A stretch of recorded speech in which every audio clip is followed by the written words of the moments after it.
ራሳችንን ማራቅ አለብን። ወስነን የራሳችን ነው ውሳኔ የራሳችን ነው።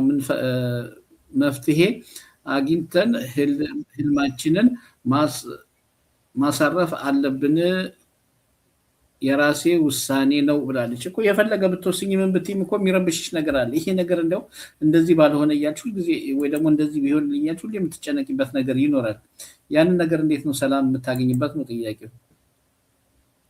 ለማንኛውም እሺ ሰላም ቃል እንዴት ነው አለው። ቲጂን ደግሞ ጭራ እያስቆለፋችኋት ነው። ዙር ሳትጨርሱ የምትወጡ ልጆች ለምን ስነ ስርዓት አትይዙ?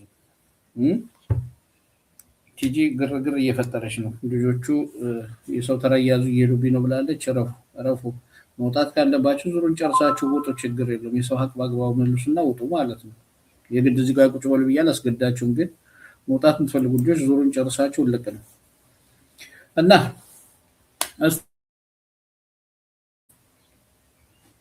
ሌሎቻችሁስ በቃ ምንም ሀሳብ የለም ውስጣችሁ የሚረብሻችሁ ወይ ደግሞ የሆነ ሰላም የነሳችሁ ነገር አጋጥሟችሁ አያውቅም? በውስጥ የሚያንጫጫችሁ ስሜት ተሰምቷችሁ አያውቅም? እስኪ ንገሩኝ። ያጋጥማል። ለምሳሌ የወደዳችሁትን ስታጡ፣ ያስባችሁት አልሳካ ሲል፣ ተደብቃችሁ የምታለቅሱ፣ ልተኙ ስትሉ የምታንሱካችሁ ይሄ ማለት ነው እኮ። ውብ አለም እሸቴ የአቶ ኖላዊ ቤተሰብ ሰላም ነው? እንዴት ነሽ? ይቅርታ ቤት አልነበርኩም። ችግር የለም። እሺ ረዳት ምንድን ነው? የመኪና ረዳት ነው ወይስ የምን ረዳት ነው? ረዳት ያልሽው? እሺ እዚህ ጋር ያላችሁ ልጆች ድምጻችሁ እንዳይረብሻችሁ ሳይለንት ላድርግላችሁ። ኦኬ የምን ረዳት ነው?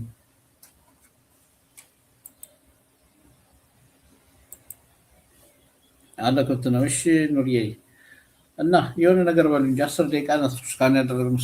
የሆነች ነገር አርባ ሰዓታችንን ሞልተን እንወጣለን። ችግር የለውም ማለት ነው።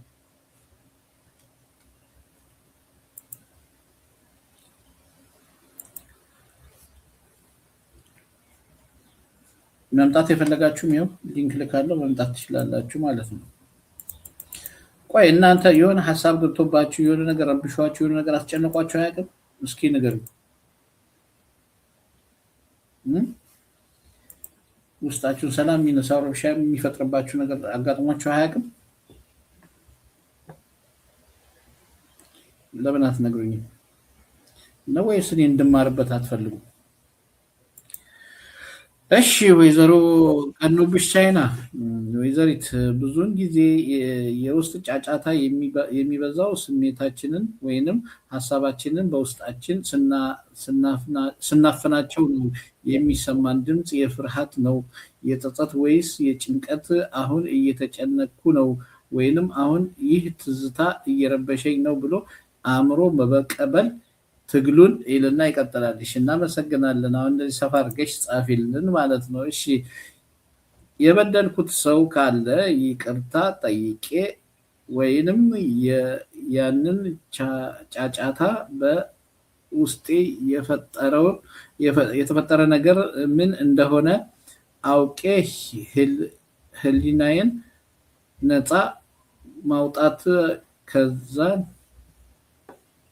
ነፍስ ታርፋለች። ኦኬ በእንግሊዝኛ ስለሆነ እንትኑ በደንብ አይነበበልኝም። ለማንኛውም ነፍሴ ታርፋለች ነው እንግዲህ ማለት። አሁን ለምሳሌ ያስቀየምሽው ይሄ እኮ አሁን ያስቀየምሽው ሰው ካለ የበደልሽው ሰው ካለ ወይ የጎዳሽው ሰው ካለ የሚታይ ነገር ነው። ያንን ሰው የወደ መፍትሄ ትፈልጊለታል። ውስጥሽ ግን የሚጨነቃል። አሁን ለምሳሌ ከሌ ወይ ቢርቀኝስ ወይ ቢጠላኝስ ወይ የሆነ ነገር ቢወስድብኝስ የሆነ ነገር ቢያደርገኝስ ብለሽ የምትጨነቂበት ነገር አለ።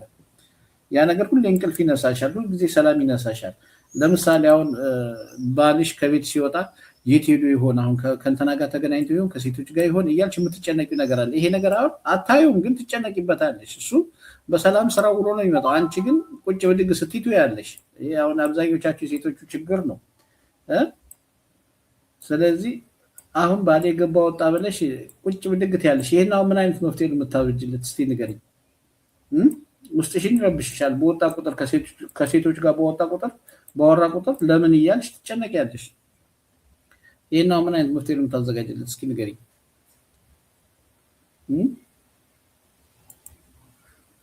እሺ ቃላችን እኔም በጣም በጣም የሚረብሸኝ ነገር ሁሌም ማለት ነው እግር ኳስ በጣም ነው የምወደው እና እኔ ደግሞ የማንቸስተር ዩናይትድ ለማድሪድ ደጋፊ ነኝ እና እነሱ በተሸነፉ ቁጥር በቃ ውስጤን ይረብሸኛል አንዳንዴ በማለት አለው ያ ነገር መቼም በውስጤ አልረሳውም ዋንጫ ሲበሉ ብቻ ነው መረሳው ብላለች ኧረ እባክሽ ዋንጫ ሲበሉ ትረሻለሽ ሲበሉ ግን እሪት ያለሽ አይደል ኧረ አንቺ ደግሞ የተለየ ነው ለማንኛውም ይመችሽ አሪፍ ነው የማንቼ ነሻ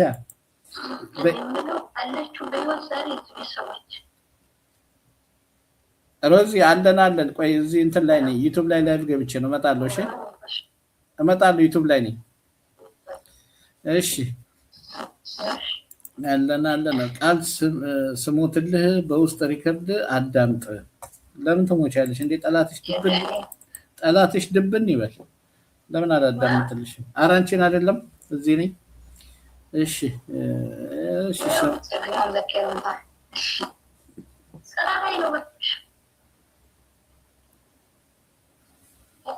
ምን ልከሽ ነው ይሄን ያህል በእናትህ ስሞትልኝ የሚያስብልሽ ሀዩ የት አለች ሀያት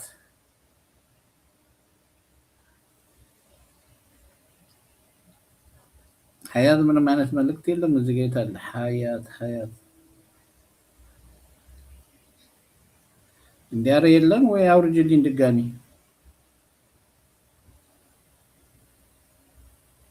ኦኬ እስቲ ይሄ ነው You still have access to started channel future like upload content and communication with your audience. Thank you for your apply to join the partner program. We are carefully reviewing your channel.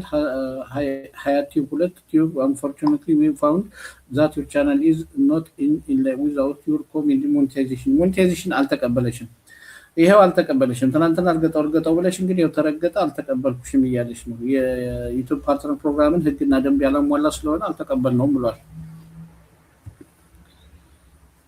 እንግዲህ ይሄ ነው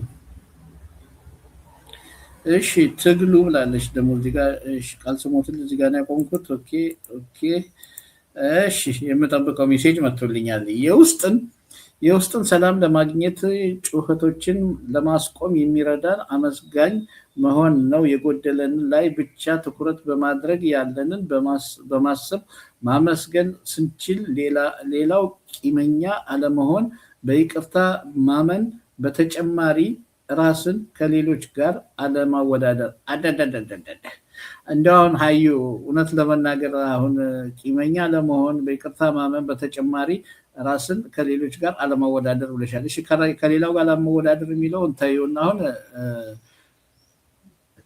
እዚህ ጋር የማይዋጡልኝ ሁለት ነገሮች አሉ ማመስገን የሚለው እሺ ሌላው ቂመኛ ለመሆን አሁን ቂም መያዝ ምናምን ለምትዩ ነገር እንደው አባባል ናት እንጂ አሁን አንቺ ቂም አትይዥም የሆነ ሰው ቢበድልሽ የሆነ ሰው እንትን ቢልሽ ሰው ነሽ ቂም አትይዥም አትናደጅም በዛ ሰው ላይ አይዝሽም እንደው የማይሆን ነገር አታውሪ ማለት ያው ለአባባል እንለዋለን ለማስተማሪያነት እንጠቀምበታለን እንጂ ህይወታችን ላይ ግን አምጥተን መሬት ላይ አንኖርበትም የማንኖርበት ነገር ነው ስለዚህ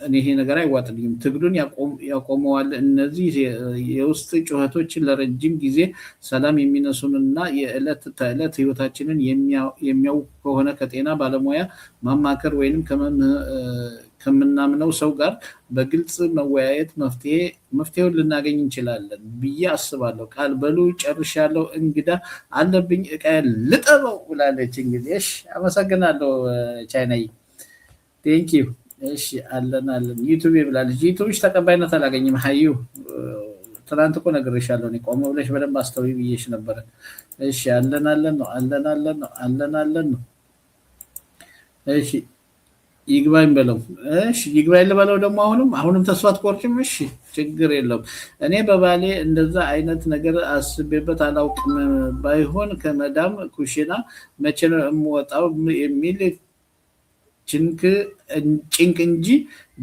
ደና ሌላ የለም ብላለች እንግዲህ እሺ እንደዛም ከሆነ አሪፍ ነው ማለት ነው እሺ የውስጥ ጫጫታዎች ወይንም የሰላም ማጣት ብዙ ጊዜ ስሜታችንን ግልጽ ማድረግ ካልቻልን ውስጣችን ይረበሻሉ።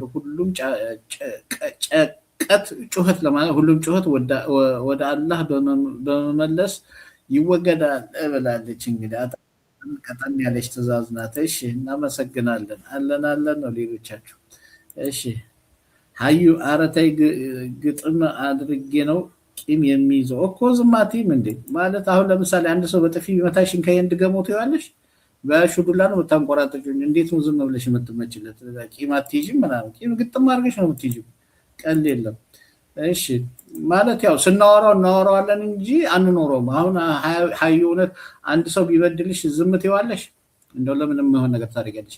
ያዝኩት ቂም ራሴን ሰላም የሚነሳኝ ከሆነ ከኔነቴ አይበልጥም ብላለች እኮ። ይሄ እኮ አባባል ነው እንጂ የማይሆን ነገር አታድርጊ። አሁን ለምሳሌ የሃይማኖት ቦታዎች ከሄድሽ የሃይማኖት አስተማሪዎች ምንድን ነው የሚሉት? በማንኛውም እምነት ላይ ብትሄጂ ምንድን ነው የሚባል? ቀኝህን ሲመታ ግራህን ድገሞ የሚባል አባባል አለ። አሁን እንደው ሸኩ ከበር ሲወጣ በጥፊ ብመታው ግራዬን ድገመኝ ይለኛል እንዴ? በያዘው ዱላ ነው እንጂ የሚያንቆራጥጠኝ። እዛ ሲያስተምረው በነበረበት ትምህርት ቀኝን መታኛና ግራዬን ድገመኝ ይለኛል እንዴ? ንገረኝ እስቲ፣ እውነቱን ተናገሪ። እንደው ዝም ብዬ ለምን እንደዚህ ያልክ ብዬ ብመታው በያዘው ዱላ ነው የሚያንቆራጥጠኝ። ግን ስታስተምሪና ስትኖሪ አንድ አይደለም ማለት ነው። ለመማሪያ የምትጠቀሚበት ሌላ ነው፣ የምትኖር ህይወት ደግሞ ሌላ ነው ማለት ነው። ሀዩ የማይመስል ነገር ለሚስትህ አትንገር ነው ነገሩ። ሰው ሆኖ ቂም የማይዝ የለም እንዴ? ግጥም አድርጋ ነው የምትይዘው። ታያት ዝም በያት፣ ፈሳም በያት፣ ዝም ብላ ነው የምታወራው። እሺ ላይክ በቅያሪ መሲ። እሺ አመሰግናለሁ መሲ። አለን